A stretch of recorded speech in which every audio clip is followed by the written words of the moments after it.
Hello mga ka-amazing and welcome back kaong tagbakbak.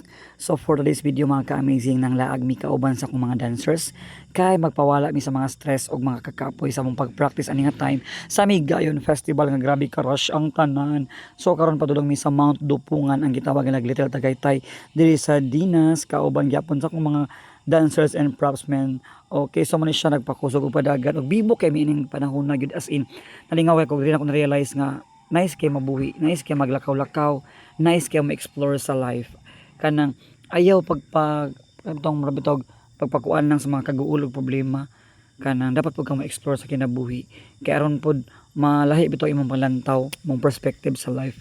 Inspired sa imong mga giagian kay ako karon bitaw mga ka-amazing personally na jud ko yung mga kanang burden na pud ko yung mga kanang bitong ginahuna na ko yung mga problema karon nga mga panahon. And then pa si Jimboy ng Shake and Jeremy ako yung siyang gilingaw-lingaw ako lang gidivert ako muna bitaw nga kanang dili ko magka-anxiety kay dili lalim ang life. So need nimo siya i-drive sa mong self alone or sa mong mind ba nga i-divert nimo ang imong attention instead nga magunahuna ka sa mga problema, i-divert sa mga nga mga laag para bitaw po dili kay ka ma-depress.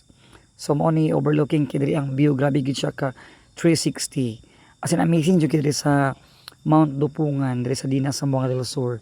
So gidala mi sa mga dancer diri first time na ko dinhi nakaingon jud ko wow. So nagid siya makaingon bitaw ka nga daghan kay mga tourist destination nga wala ka siya discover, wala ka siya na promote. Nga dapat ka siya adtuan. Okay? Muna sa ako mga dancer sa likod si Kurt and the girls pack di ba Andre and Jasper and Ron ng very cute. So mo ni siya galakaw-lakaw mi nga time pack di ba hayag kay fresh kayo. So na lang enjoy lang kita sa kinabuhi no ug natay mga idadalang problema laban ang buta ug padayon sa kinabuhi. Og thank you so much for watching. Please like, follow and share my page. Ka-amazing. God bless us all.